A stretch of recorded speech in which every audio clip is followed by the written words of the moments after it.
സുപ്രധാനമായ വാർത്തയിലേക്കാണ് നമ്മൾ വരുന്നത്. ബി.ജെ.പി. സസ്പെൻസ് അവസാനിപ്പിച്ചിരിക്കുന്നു. കേരളത്തിലെ ഒഴിച്ചിട്ടിരുന്ന 4 ലോക്സഭാ മണ്ഡലങ്ങളിലെയും സ്ഥാനാർത്ഥി പ്രഖ്യാപനം ബി.ജെ.പി. പൂർത്തിയാക്കിയിരിക്കുന്നു. ഇതിലേറ്റവും പ്രധാനം വയനാട് മണ്ഡലമാണ്. വയനാട് ലോക്സഭാ മണ്ഡലത്തിൽ ബി.ജെ.പിയുടെ സംസ്ഥാന അധ്യക്ഷൻ കെ സുരേന്ദ്രൻ സ്ഥാനാർത്ഥിയാകുമെന്ന പ്രധാനപ്പെട്ട വാർത്തയാണ്. ഒപ്പം കൊല്ലത്ത് ജി കൃഷ്ണകുമാർ, വയനാട്ടിൽ കെ സുരേന്ദ്രൻ, ആലത്തൂരിൽ ടി.എൻ. സരസു, എറണാകുളത്ത് കെ.എസ്. രാധാകൃഷ്ണൻ. ഇങ്ങനെയാണ് ബി.ജെ.പിയുടെ സംസ്ഥാനത്തെ 4 ഇടങ്ങളിലെയും സ്ഥാനാർത്ഥി പ്രഖ്യാപനം ബി.ജെ.പി. പൂർത്തിയാക്കുന്നത്. ഇതിലേറ്റവും ശ്രദ്ധേയം വയനാട് തന്നെയാണ്. കാരണം രാഹുൽ ഗാന്ധി മത്സരിക്കുന്ന വയനാട്ടിൽ സംസ്ഥാന അധ്യക്ഷനെ തന്നെ കളത്തിലിറക്കാൻ ബി.ജെ.പിയുടെ തീരുമാനമുണ്ടായിരിക്കുന്നു എന്നതാണ്. 5ാം ഘട്ട സ്ഥാനാർത്ഥി പട്ടിക അല്പസമയം മുമ്പാണ് ബി.ജെ.പി. ദേശീയ നേതൃത്വം പുറത്തുവിട്ടത്. 111 സ്ഥാനാർത്ഥികളാണ് 5ാം ഘട്ടത്തിൽ പ്രഖ്യാപനം നടത്തിയിരിക്കുന്നത്. ഇതിലാണ് കേരളത്തിലെ 4 സ്ഥാനാർത്ഥികൾ കൂടി ഈ പട്ടികയിൽ ഇടം പിടിക്കുന്നത്.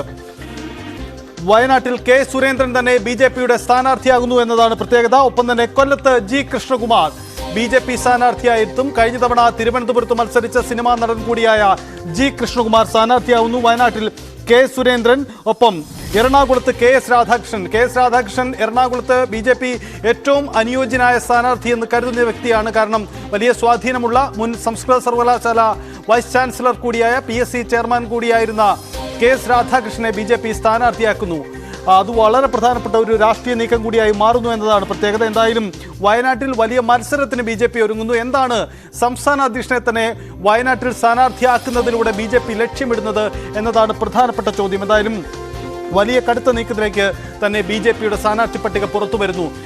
ലോക്സഭാ തെരഞ്ഞെടുപ്പിന് കേരളം അടക്കം രാജ്യം പോളിംഗ് ബൂത്തിലേക്ക് എത്താൻ ഇനി 33 ദിവസങ്ങൾ മാത്രം ശേഷിക്കെ എന്തുകൊണ്ട് 4 ബി.ജെ.പിയുടെ സ്ഥാനാർത്ഥി പ്രഖ്യാപനം വൈകുന്നു എന്നതായിരുന്നു ചോദ്യം.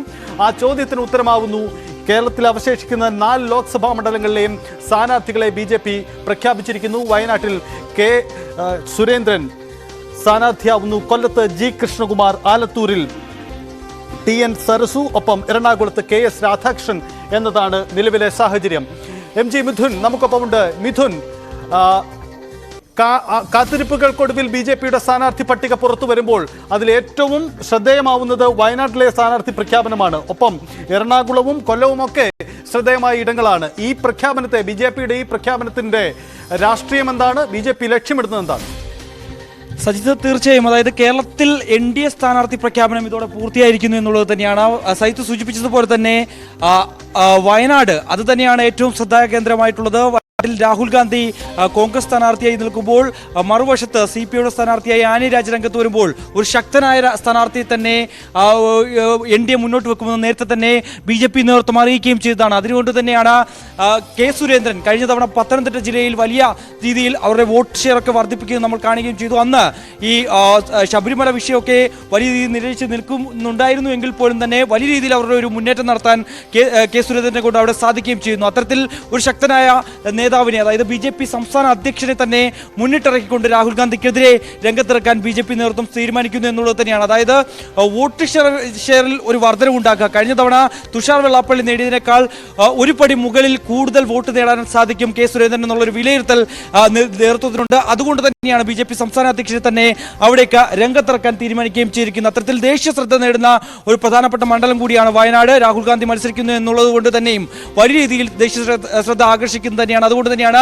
സംസ്ഥാന അധ്യക്ഷനെ മുന്നിട്ടിറക്കിക്കൊണ്ട് ഒരു മത്സരരംഗത്തേക്ക് അല്ലെങ്കിൽ ഒരു മത്സരത്തിന് BJP ഇപ്പോൾ കോപ്പ് കൂട്ടുകയും ചെയ്തിരിക്കുന്നത്. എന്തായാലും മറ്റു 3 സീറ്റുകൾ, അതായത് ഒന്ന് ആലത്തൂരാണ്, 2 എറണാകുളമായിരുന്നു, പിന്നീട് കൊല്ലം, ഇങ്ങനെ 4 സീറ്റുകളായിരുന്നു പ്രധാനമായും ഈ സ്ഥാനാർത്ഥി പ്രഖ്യാപനം വൈകുന്നതുമായി ബന്ധപ്പെട്ട് BJP നേതൃത്വം വിമർശനം നേരിടുകയും ചെയ്തിരിക്കുന്നത്. നേരത്തെ സജിത്ത് സൂചിപ്പിച്ചതുപോലെ തന്നെ 33 ദിവസങ്ങൾ മാത്രമാണ് ഇനി പോളിംഗ് ബൂത്തിലേക്ക് ജനങ്ങൾ എത്താൻ ഇനി ബാക്കിയുള്ളത്. ആ ഒരു വേളയിൽ വലിയ വിമർശനങ്ങൾ നേരിടുന്നതിന്റെ സാഹചര്യത്തിൽ കൂടിയാണ് ഇപ്പോൾ 5ാം ഘട്ട പട്ടികയിൽ കേരളത്തിലെ ഈ 4 സീറ്റുകൾ കൂടി പ്രഖ്യാപിച്ചുകൊണ്ട് കേരളത്തിലെ NDA സ്ഥാനാർത്ഥി പ്രഖ്യാപനം ഇപ്പോൾ പൂർത്തീകരിക്കുകയും ചെയ്തിരിക്കുന്നത്. നേരത്തെ സൂചിപ്പിച്ച പോലെ തന്നെ കൊല്ലത്ത് നടൻ ജി കൃഷ്ണകുമാറാണ് BJPയുടെ സ്ഥാനാർത്ഥി.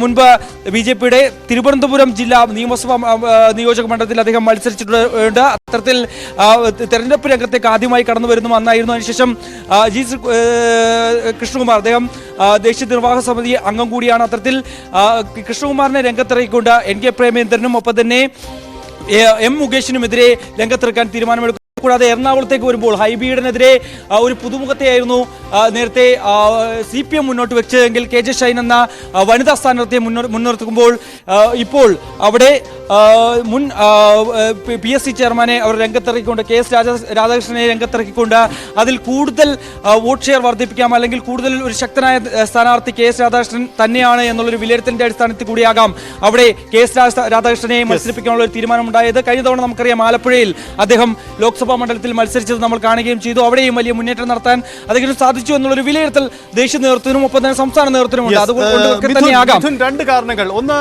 ഈ പ്രഖ്യാപനത്തോടുകൂടി സംസ്ഥാനത്തെ തെരഞ്ഞെടുപ്പ് ചിത്രം പൂർണ്ണമാകുന്നു എന്നതാണ് ഒരു പ്രധാനപ്പെട്ട കാര്യം. കാരണം അവശേഷിക്കുന്ന മണ്ഡലങ്ങളിലെ BJPയുടെ പ്രഖ്യാപനം കൂടി പൂർത്തിയാവുമ്പോൾ കേരളത്തിന്റെ തെരഞ്ഞെടുപ്പ് ചിത്രം വ്യക്തമാവുകയാണ്. ഇനി നമുക്ക് വയനാട്ടിലേക്ക് വരുമ്പോൾ, വയനാട്ടിൽ എന്തുകൊണ്ട് K സുരേന്ദ്രൻ എന്ന ചോദ്യത്തിന് BJP സ്വാഭാവികമായും ചില ഉത്തരങ്ങൾ തേടുന്നുണ്ട്, അല്ലെങ്കിൽ വ്യക്തമാക്കേണ്ടതുണ്ട്. കാരണം ഇത്തവണ രാഹുൽ ഗാന്ധിക്കെതിരെ അല്ലെങ്കിൽ കോൺഗ്രസിന്റെ തുറുപ്പു ചീട്ടിനെതിരെ സംസ്ഥാന അധ്യക്ഷനെ അല്ലെങ്കിൽ കേരളത്തിൽ അവൈലബിൾ ആവുന്ന ഏറ്റവും മികച്ച സ്ഥാനാർത്ഥിയെ കളത്തിൽ ഇറക്കുന്നു എന്നൊരു ഇമേജ് ഒരുപക്ഷെ ദേശീയ തലത്തിൽ ഉയർത്തിക്കാട്ടാൻ BJPക്ക് കഴിയുമായിരിക്കാം.